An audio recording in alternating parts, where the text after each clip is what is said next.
Start. Hello guys, welcome back to another F1 track review video. Today, like I said earlier, we're doing a track review for Spa. I just went through Eau Rouge, and I'm coming through this section. And this is a fun video. I think this will be a fun video. So, just like always. So, folks, this is the very famous Spa-Francorchamps Formula One track. It's one of the classic old tracks in Formula One. It's been part of Formula One for most of its history. But this is a changed track. It's not the original track.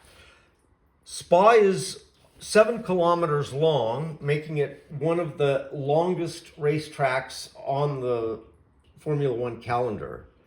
But it's also it's much shortened from what it used to be. It used to be twice as long, almost 15 kilometers long, because it was using public roads that ran from Spa, which is down at the bottom of this picture, up to nearby towns like Stavelot and Malmedy.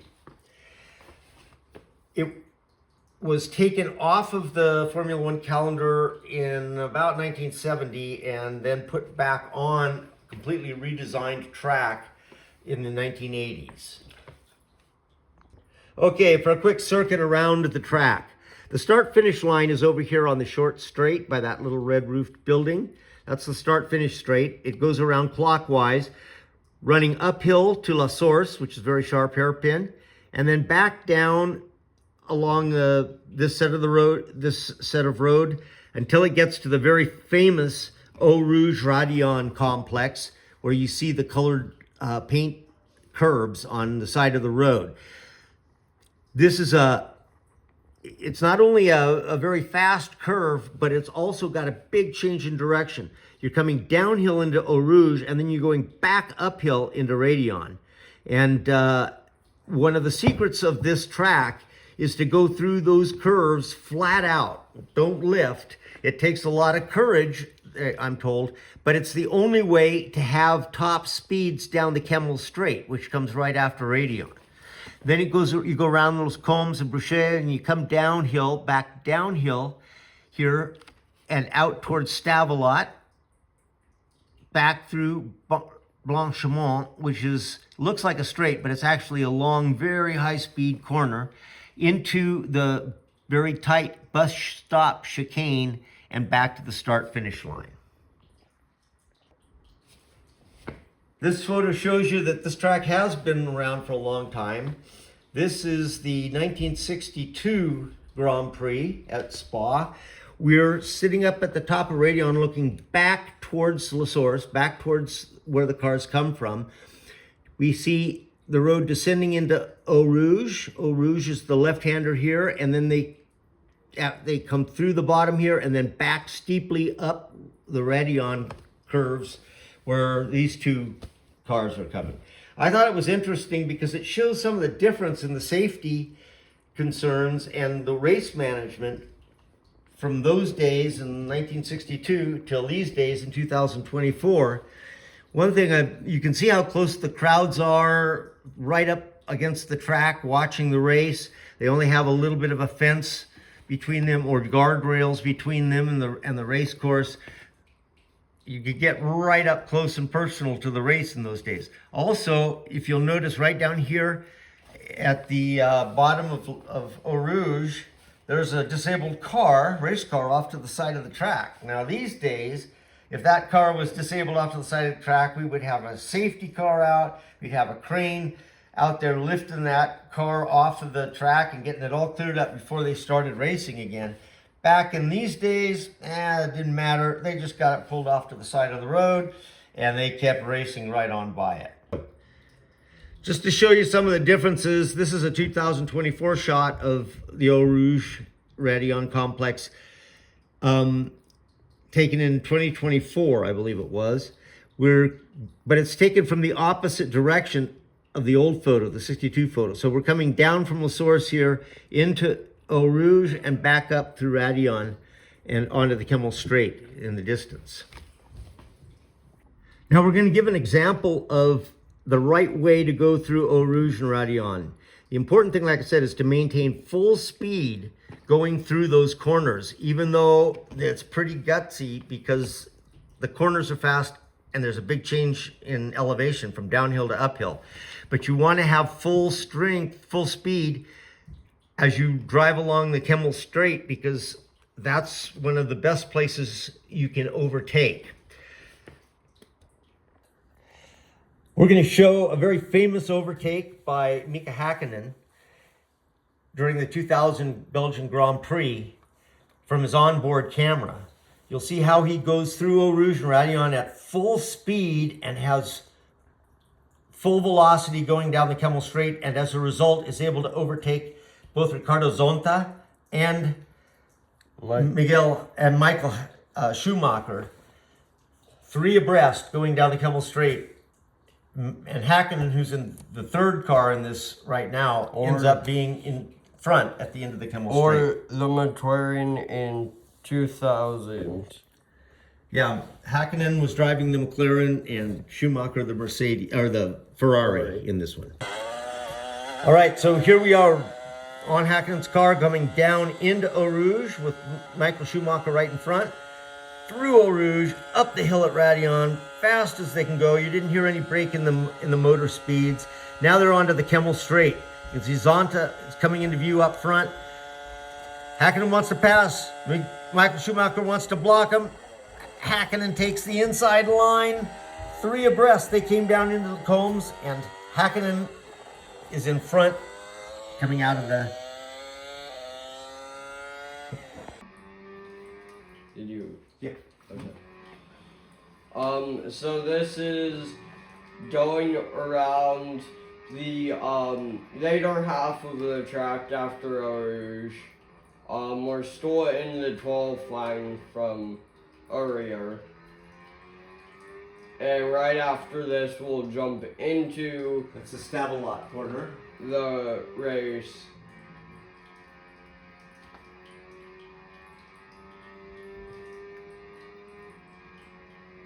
We are driving as Nico Hulkenberg in the Audi. Which this car has no battery going up into the bus stop chicane. It recharges. Okay, here's the start finish. Boom. Boom. Start at the lap. You've got pole position. Okay. La Source corner, the hairpin, and then downhill. Uh-oh. With qualifying complete, It was, since it's just them talking about the track. But this is one of the most beautiful tracks in the world, in the forests there. is the Belgian Grand Prix. There is, So here we are once again, ready to go racing. this shot.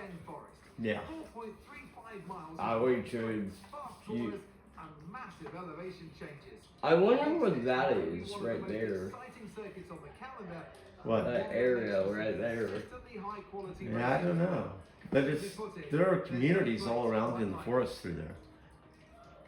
Let's run you through the driver grid order for today's exciting race. Nico Hulkenberg lines up on pole position with Charles Leclerc alongside. Looking at the rest of today's grid, we have Norris, Hamilton, Max Verstappen, and Piastri, Antonelli, Sainz, Russell, and Pierre Gasly, Hadja, Ocon, Sergio Perez, and Alonso, Albon, Bottas, Liam Lawson, and Gabriel Bortoleto, Behrman, Colapinto, Stroll, and Arvid Lindblad rounds off the grid. That's it then, it's time to go racing as we head down trackside for today's race. And alongside me a man, well, what more can I say? But he's a legend, Anthony Davidson. So we're getting close to the start of the race. What will this driver be experiencing? Big nerves, big excitement, what? Always extra nerves at the start of the race. Probably at the start of the race is where your heart rate at its highest. We can cut right to the race. All right. Tell me.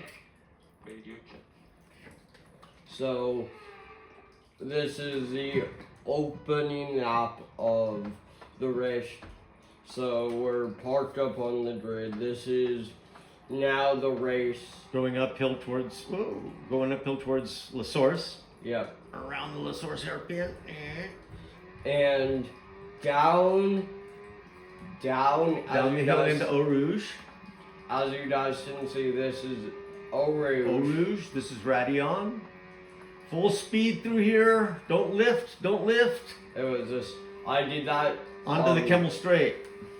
I did that because I was adjusting my foot on my pedal. Into the combs, and then you got to start downhill.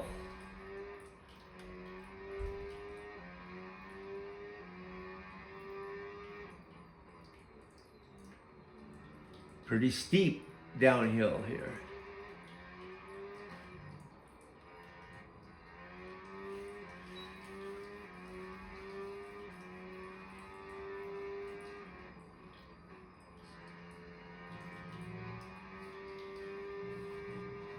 Back down to the valley.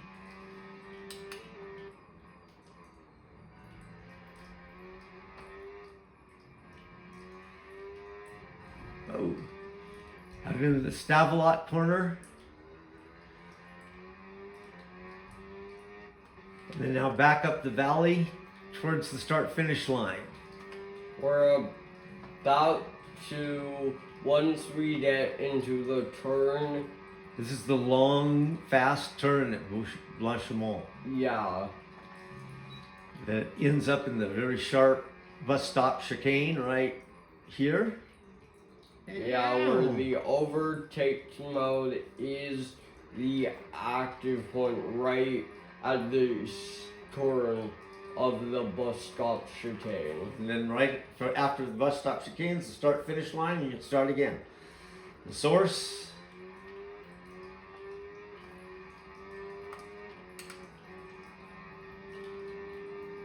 Eau And Rouge, Radion.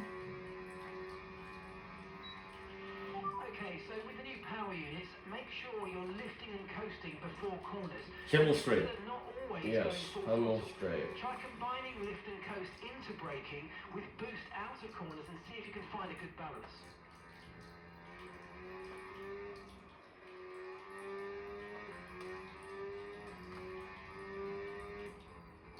Back down the hill. I'm so far ahead of the other drivers. Walk in the park.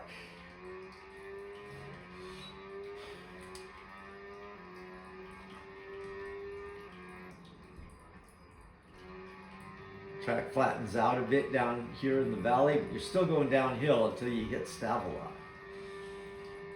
Which is Up here around the next couple of corners.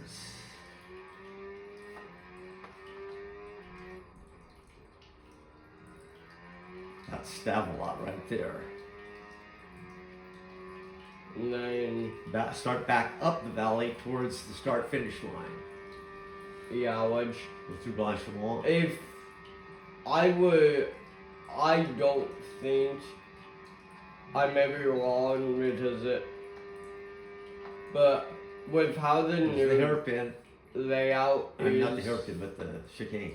Sorry. with how the new layout is, I know it's pretty similar to the old layout, Good job, that was the fastest lap of the But- race so far. I don't think the original F1 cars could do that fast. But they used to be traveling 250 kilometers an hour. That's what, 150 miles an hour or so along these roads. With the crowds right next to them, you see all the protective guard rails and fences they have now. None of that in that old picture, right? There were just Yeah. people standing right next to the track. They had no runoff areas.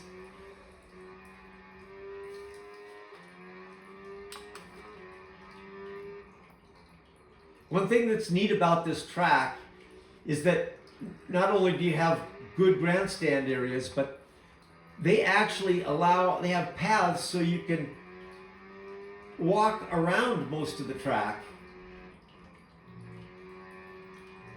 And you can see people, you can walk around the track and see the race from various vantage points. It's one of the freest tracks for that purpose. One that allows you to walk around as much as you want to and view the race from different vantage points. That is a very cool detail.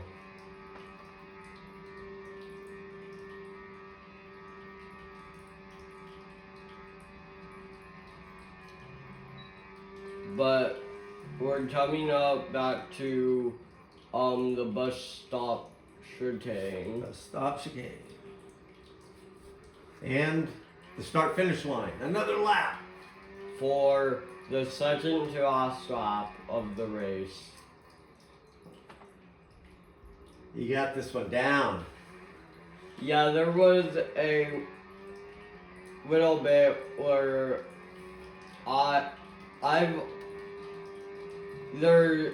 there's the first time I raced around Spa on F125. I enjoyed it, but didn't know what track it was. Yeah. It's. I think a lot of drivers love it. It's just a beautiful but a very fun track to drive as well. Yeah. It also is a lot of. There's usually a lot of heavy crashes since didn't Norris crash here in like 2019? Well, probably. You know what this track is famous for is the weather.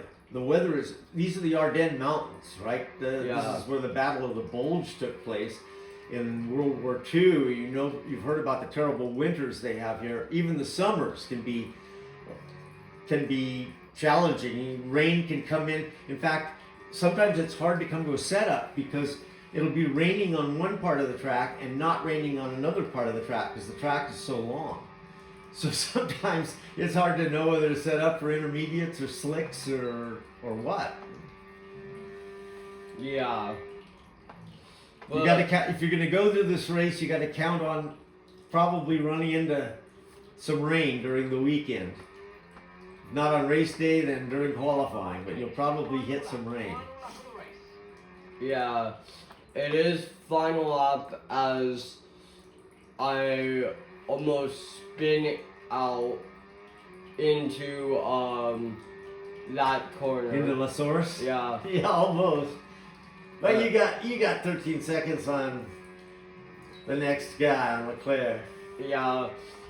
They're just like rounding the corner. Well, I'm already I'm almost. But you see, this is a long lap, right? Because it's almost, the best time is almost 2 minutes for the lap time. A lot of other racetracks, you know, 1 minute, 1 minute, 20 seconds, 1 minute, 30 seconds max. It's a longer lap and it takes longer to go around. Yeah, it does.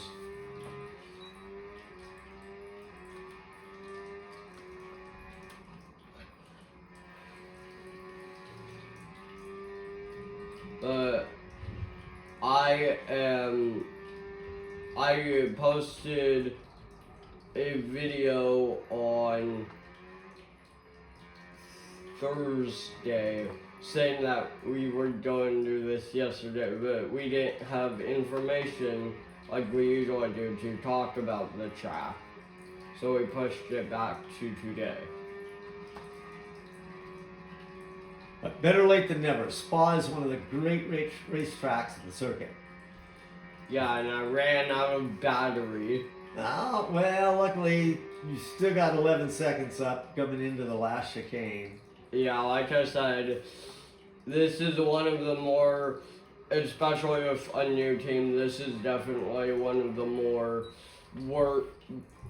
bad tracks for the new teams, especially that final couple of corners.